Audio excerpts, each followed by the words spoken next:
জয় গুরু, সুপ্রভাত, হরি ওম। ওম অখণ্ড সংহিতা বা অখণ্ড মণ্ডলেশ্বর শ্রী শ্রীমৎ স্বামী স্বরূপানন্দ পরমহংসদেবের অমৃতময় উপদেশবাণী, 11 খণ্ড। মানুষের প্রতি ব্যবহার। অপরাহ্নে চারিদিকের বিভিন্ন গ্রাম সমূহ হইতে কয়েকটি যুবক আসিয়াছেন।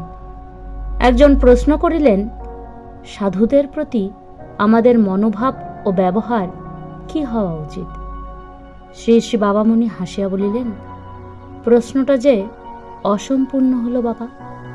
প্রশ্ন করো যে মানুষ মাত্রের প্রতি আমাদের মনোভাব ও ব্যবহার কিরূপ হওয়া উচিত। সাধুরাও মানুষ। প্রশ্নকর্তা বলিলেন, বেশ, তাই জিজ্ঞাসা করছি। শ্রী শ্রী বাবামণি বলিলেন, আমাদের মনোভাব হওয়া উচিত এই যে, সৃষ্টি স্থিতি প্রলয়ের বিধাতা, তোমার আমার সকলের পরম প্রভু, সকলের প্রাণের যিনি প্রাণ, মানুষরূপী একটি গবাক্ষের মধ্য দিয়ে তিনি তোমার প্রতি তার করুণার নয়ন নিক্ষেপ করছেন।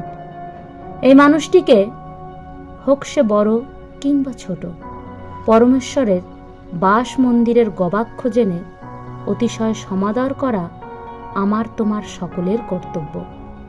তিনি যদি সাধক হন, মহাপুরুষ হন, তবে বুঝতে হবে যে গবাক্ষটি আকারে বৃহৎ।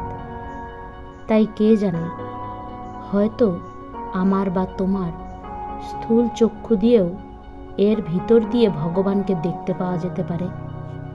তাই সর্বদা সর্বতোভাবে তাকে সম্মান করবে, মান দেবে, ভুলেও অসম্মান করবে না।